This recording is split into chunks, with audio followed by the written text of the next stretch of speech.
hay muchas reflexiones que uno puede hacer a partir de lo que hemos escuchado hasta hoy. En este momento, yo quiero focalizar tal vez en un tema. Traigo aquí unas cifras. En el mundo de las empresas, por ahí un colega estadounidense hace algunos años dijo que las empresas son como un zoológico y que uno puede encontrarse ratones, gacelas, elefantes y otros tipos de empresas.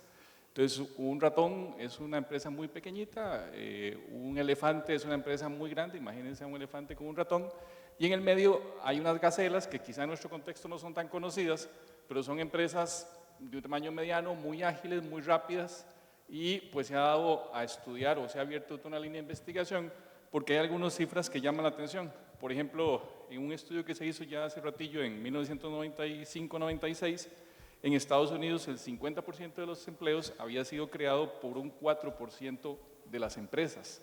Y en estudios más recientes, por ejemplo en Suecia, que podría ser un bonito referente para nosotros, el 6% de las empresas contribuyeron al 42% del empleo de los años 2005 al 2008.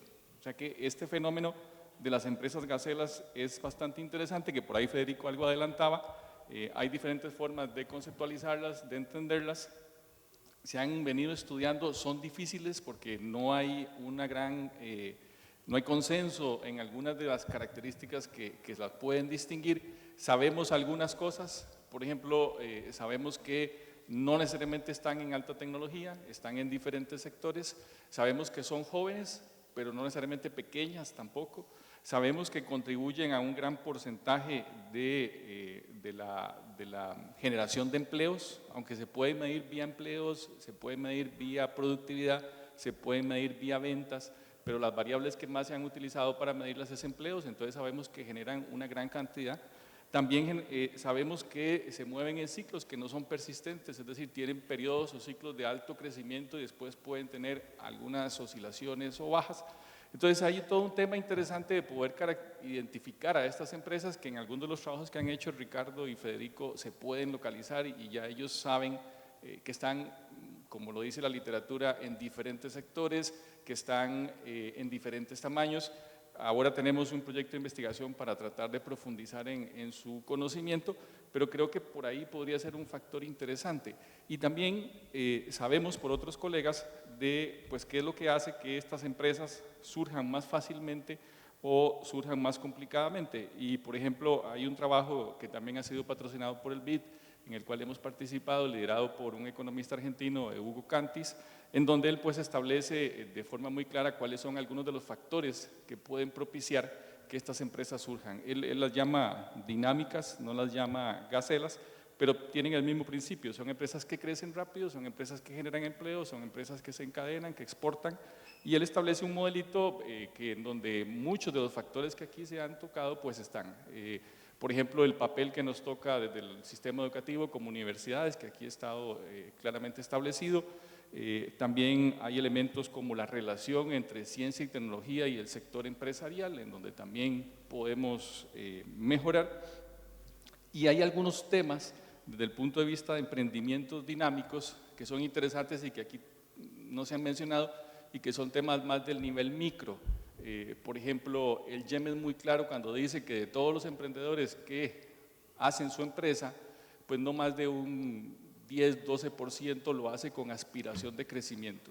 Entonces ya de partida estamos arrancando con empresas que sus fundadores o fundadores pues no visualizan y no pretenden que crezcan. Entonces, de alguna forma carecemos de lo que entre comillas podríamos, entre comillas y en el buen sentido de la palabra, podríamos decir emprendedores ambiciosos. Entonces, hay un cuadro que podríamos ir completando con esta información y lo que han compartido los expositores que nos han antecedido, en el cual podríamos, y un poco lo que llamábamos a la reflexión al inicio, de ver qué acciones concretas podríamos tomar para mejorar esta situación. Pues en el caso mío quería este primer aporte concentrarlo en lo interesante e importante que sería poder caracterizar a esas empresas gacelas y ver sus comportamientos y ver qué podemos aprender de ellas para tratar de replicarlo en otro tipo de emprendimientos. Gracias. Don Pedro. Muchas gracias, don Ricardo. En primer lugar, felicitarlos por este estudio verdaderamente valioso y educativo para todos. Muy interesantes las conclusiones, rescataría una en particular y es el vínculo entre crecimiento y productividad. Evidentemente queremos ser más productivos, ¿cómo alcanzamos eso? Vía crecimiento. La pregunta no es el qué, sino el cómo. Y aquí es donde yo sugiero que ese cómo es vía exportaciones. Las exportaciones son un instrumento de crecimiento, especialmente en un país como Costa Rica, donde el mercado ya se nos hace pequeño, pues tenemos que aspirar a nuevos mercados. Tenemos ventajas competitivas valiosísimas, como es el talento humano, como es la ubicación geográfica, como es la diversidad de nuestro modelo exportador, y en eso es básicamente lo que trabaja Procomer. Procomer, para los que no la conocen, es la promotora de comercio exterior de Costa Rica, y básicamente, en términos muy simples, lo que hacemos es que ayudamos a exportar. ¿De qué manera ayudamos a exportar? A través de inteligencia comercial, cuáles son los mercados, dónde están los nichos, cuáles son los productos, en qué características, a qué precios, con qué canales. Hacemos promoción comercial, participamos en muchas ferias, hacemos ruedas de negocios, misiones comerciales, organizamos la Buyers Trade Mission, donde se traen a más de 200 compradores internacionales de más de 40 países, con el objetivo de darle oportunidades, especialmente a esas pymes, para que crezcan. Y ese crecimiento es lo que va a generar esa productividad y ese desarrollo al que aspiramos. Otro elemento fundamental en la estrategia de exportaciones es la internacionalización de las empresas a través de los encadenamientos. El primer paso, eventualmente, para que una pyme logre exportar es encadenarla.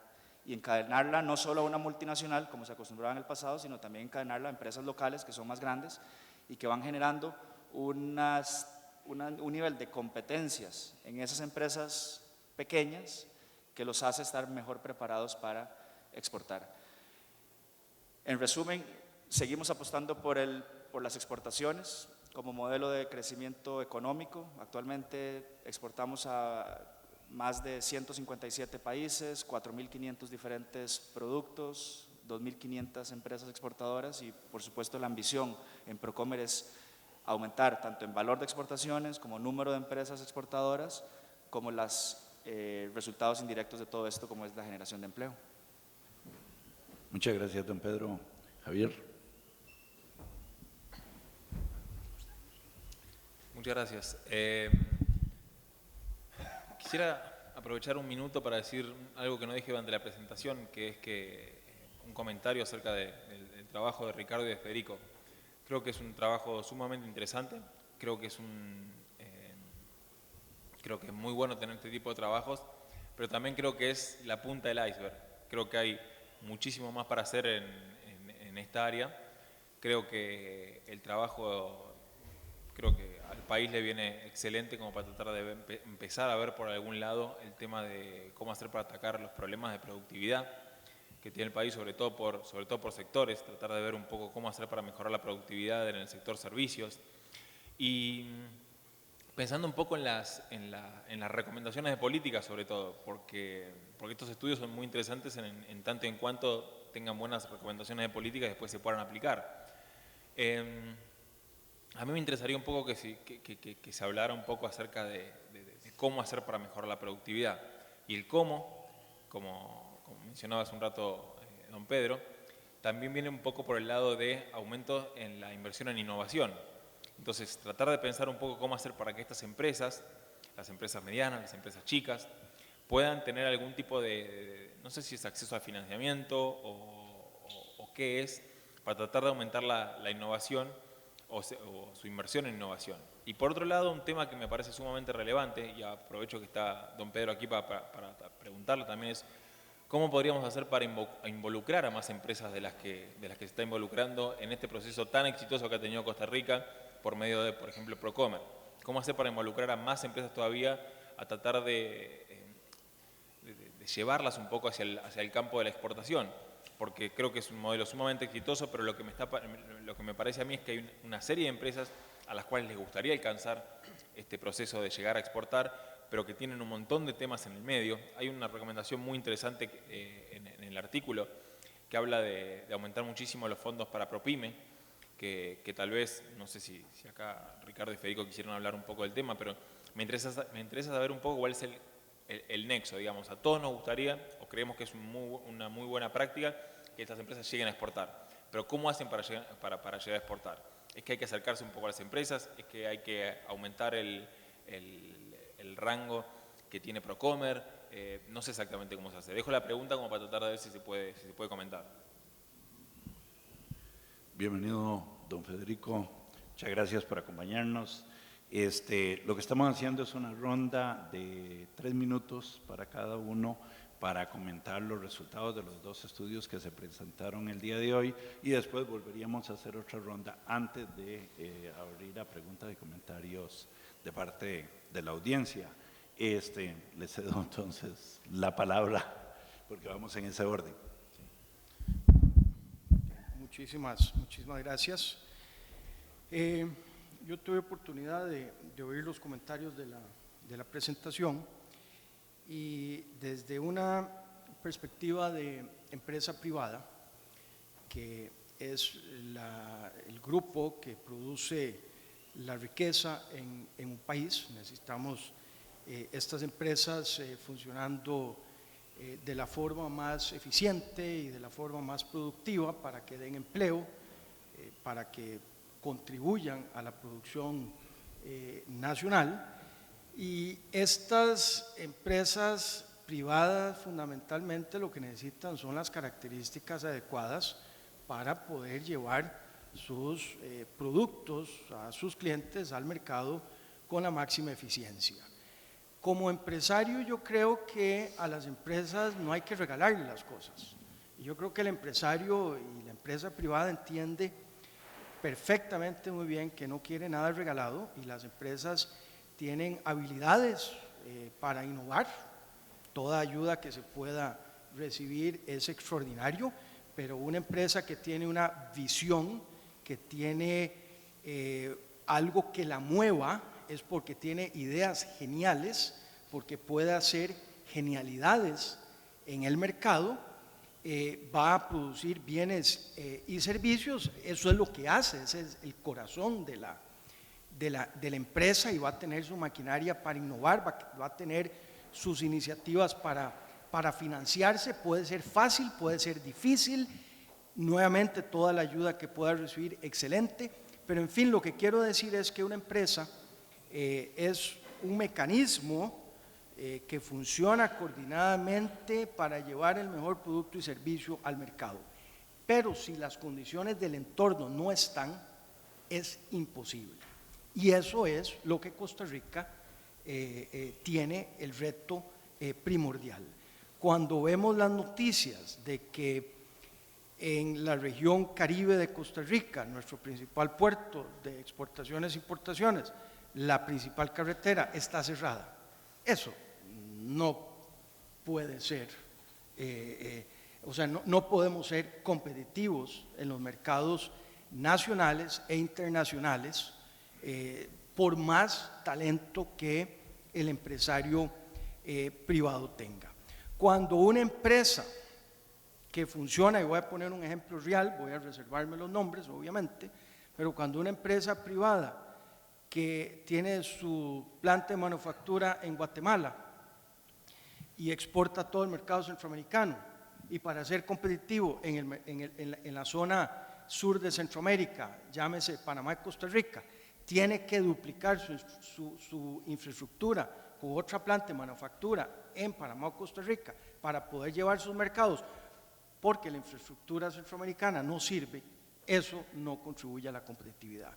Entonces no puede ser que una empresa tenga que duplicar una planta de manufactura con los costos y duplicidades que eso implica, porque mover carga de Guatemala a Panamá es totalmente ineficiente, porque la velocidad promedio de Guatemala a Panamá en un furgón, no me acuerdo el dato exacto, pero era algo así como 25 kilómetros por hora, más menos, pero igual de malo es, porque las carreteras están cerradas, porque los pasos de frontera son eternos y muy lentos, y los costos de seguridad y todo lo relacionado, eso no facilita la competitividad. Entonces, lo que quiero decir es, las empresas tienen su maquinaria para ser productivas, para ser competitivas, pero necesitan el entorno.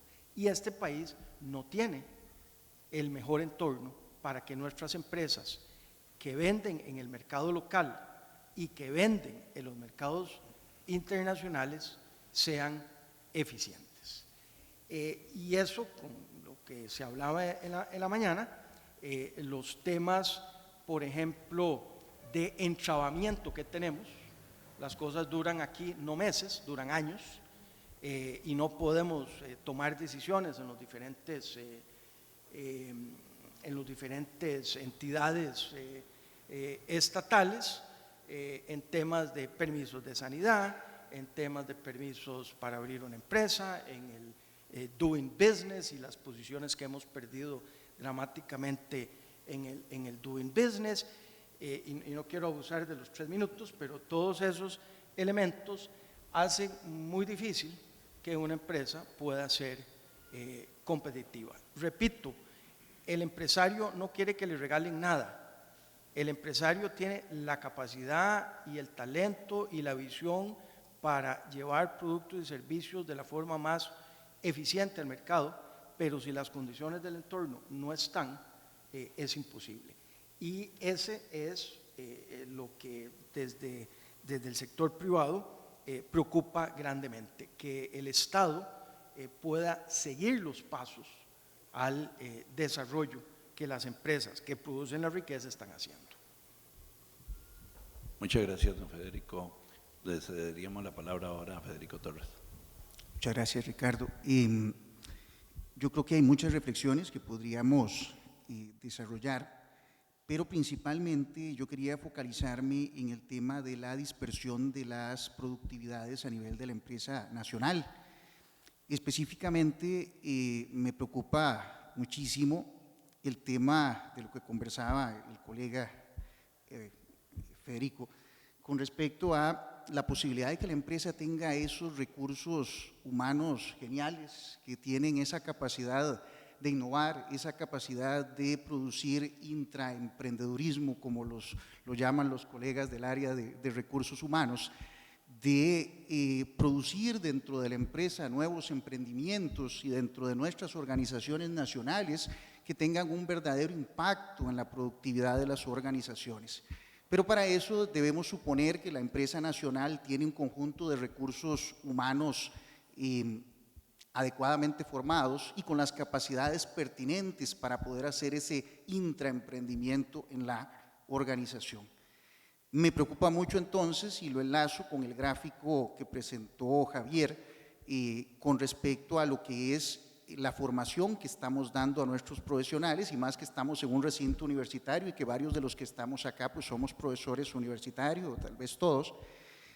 Y me preocupa si realmente estamos trabajando un modelo de pertinencia adecuado.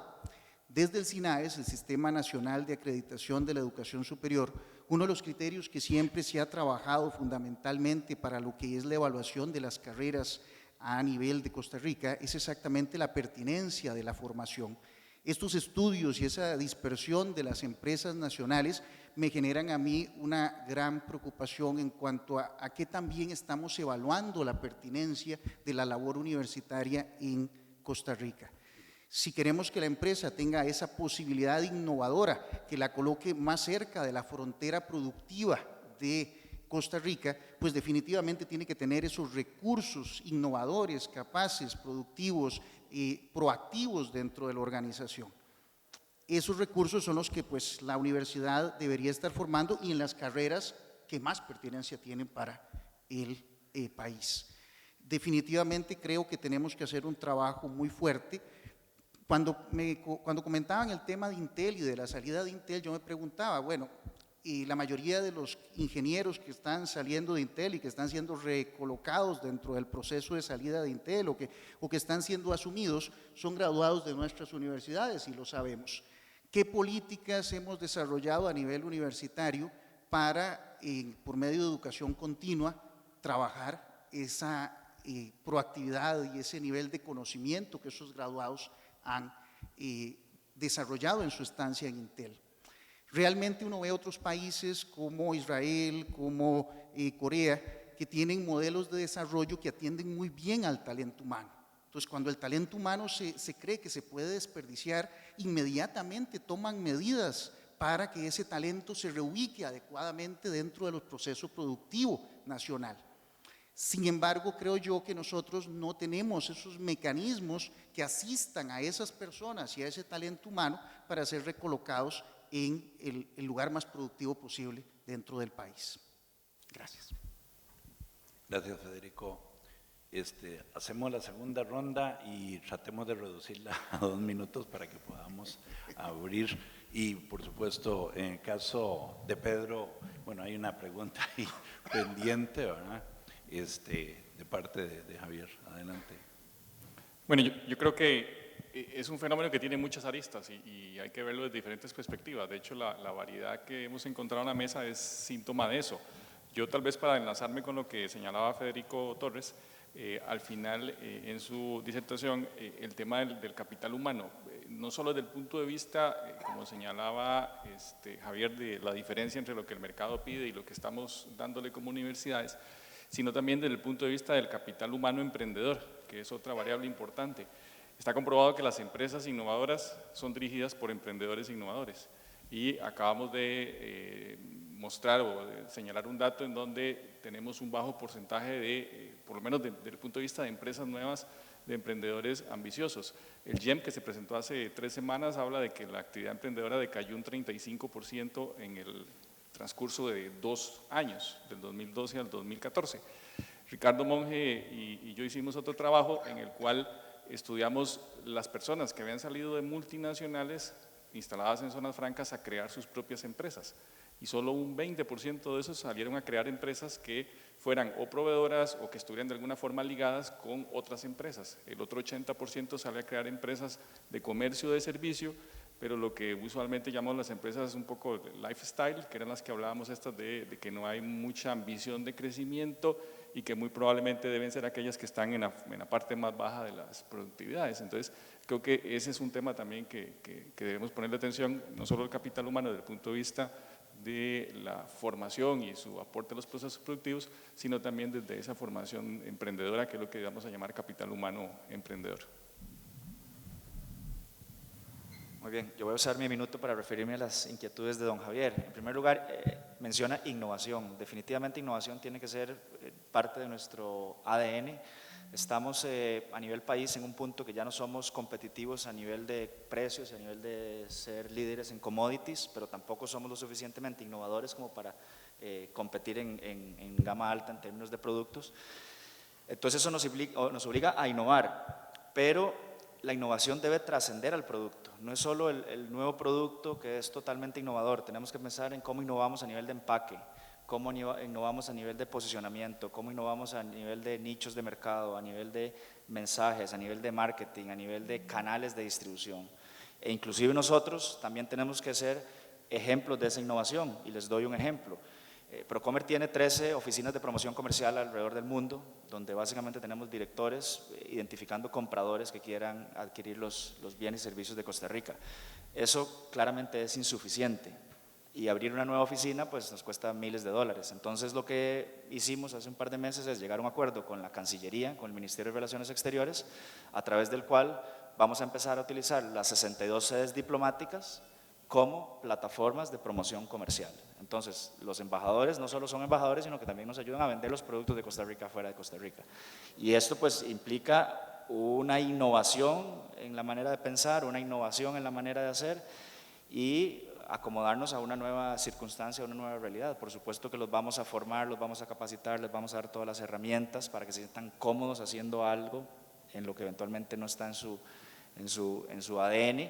Y de esas 62 tendremos experiencias positivas, neutras y negativas, pero tenemos que hacerlo porque no hay otra manera de crecer y de estar integrados en un ambiente tan competitivo como el del comercio internacional, si no es a través de una mayor plataforma comercial fuera del país. Ese es un ejemplo de innovación. Luego mencionabas el cómo hacemos para crecer estas pymes, etcétera. Yo creo que en Costa Rica lo que hay no es ausencia de ideas y de buenas intenciones, lo que hay es ausencia de capacidad de ejecución. Nos quedamos en el deberíamos hacer esto, deberíamos hacer aquello, hay que hacer esto, hay que hacer aquello. Como decía un amigo mío, somos un país de principios, o sea, empezamos todo, pero no lo terminamos. Y ahí es donde tenemos que afinar la estrategia, en ejecución, en cómo ejecutar, en cómo terminar algo que comenzamos, cómo hacer hojas de ruta, cómo definir entregables, cómo actuar, como actúa una gran multinacional en ese sentido. Y esto requiere cooperación interinstitucional. Una sola entidad pública no puede ser la única que ayude, tiene que estar, en el caso por ejemplo nuestro de internacionalización de empresas, es insuficiente el esfuerzo de Procomer, tenemos que contar con el apoyo del MEIC, del MAC, del Ministerio de Salud, etcétera, y todas pues que vayamos en la misma dirección.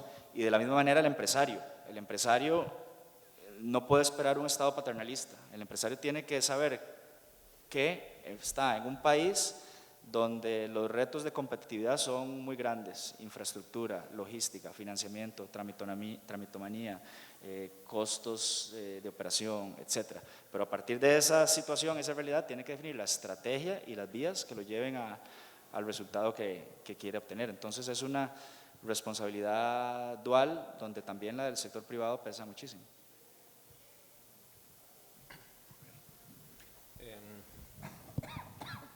Muy cortito.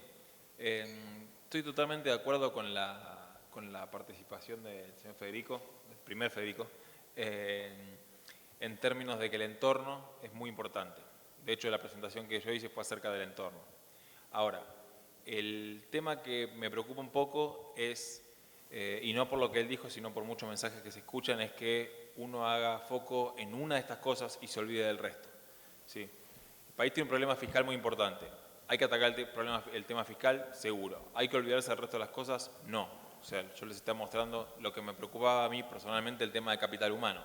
Un tema que hay que atacar al mismo tiempo que el déficit fiscal, al mismo tiempo que la falta de inversión en innovación, al mismo tiempo que muchos otros temas. Y probablemente acá volvemos a lo que yo le decía en la presentación, no se pueden atacar todos los temas al mismo tiempo, por eso elegimos una serie de temas, 4 o 5 temas, uno podría elegir 2 o 3, pero no focalizar solamente en un tema porque en este momento pensamos que el tema fiscal es el más importante, o en este tema pensamos que arreglar la Ruta 32 y hacer la Ruta 32 es el tema más importante o el único importante. Simplemente la intervención es para decir que hay que tratar de pensar en términos de que no hay que hacer esto en forma secuencial, sino que hay que tratar de atacar varios de estos problemas al mismo tiempo. Gracias. Don Federico.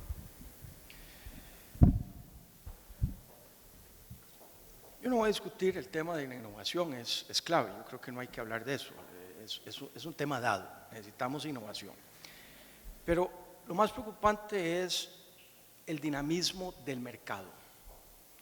De nada sirve tener emprendedurismo y tener mucha innovación si no tenemos un mercado que consuma. Y podemos dividir en un análisis simplista esto en dos. El gran mercado de exportación, que es el mundo entero, que digamos que es un mercado dinámico, es un mercado que compra. Pero seamos realistas y tengamos los pies en la tierra. Difícilmente vamos a partir de cero y venir con una idea innovadora y empezar a ser exitoso atendiendo un mercado internacional y exportando a mercados que ni siquiera sé cómo funcionan. Usualmente, seamos realistas, una empresa es exitosa en el mercado que conoce, es exitosa en el producto o servicio que da, es exitosa porque tiene entrega de muchísima calidad y eso lo lleva a ser exitoso en el mercado local y a ser exitoso en el mercado de exportación. Porque si ya domina el mercado local, está preparado para ir a un juego más grande y exportar sus productos. Lo que quiero decir con esto es, esto no son ciencias mágicas de que yo vengo con una buena idea y mañana ya exporto al mundo. Eso no funciona así, eso no es así, ojalá fuera así. Las cosas llevan tiempo y hacer una empresa exitosa lleva tiempo y esfuerzo. Eso nos lleva al mercado local, que es el mercado natural que tenemos aquí y al cual conocemos.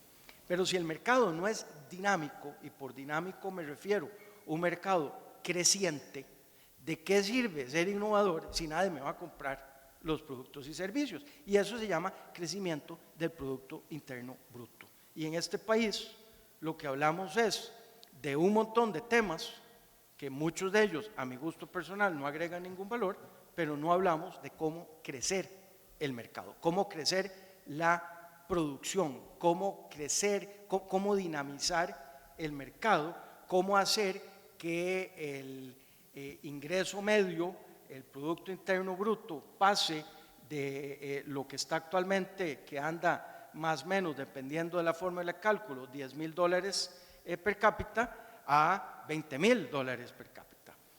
¿Cómo hacemos para duplicar ese ingreso per cápita? Lo cual quiere decir que hacemos un mercado más dinámico que va a comprar más. Entonces le damos las condiciones al nuevo emprendedor que con ideas innovadoras lleva su producto, se lo va a comprar. Hay consumidores en abundancia que le van a financiar su negocio, que lo van a hacer exitoso, y en ese momento va a estar en posición de pensar en exportar. Pero difícilmente, quiero dejar claro, en el mundo real, difícilmente, si yo vengo con una idea innovadora para exportar a un país de Europa, que ni siquiera conozco ese país de Europa, no conozco las costumbres del consumidor, difícilmente voy a ser exitoso. Entonces, estratégicamente, la empresa tiene que dominar una serie de factores antes de irse al mundo desconocido. Lo que quiero decir con esto y es lo que quiero puntualizar y señalar: mientras no tengamos un mercado nacional creciendo y dinámico, difícilmente vamos a ver empresas exitosas. Bueno, muy corto.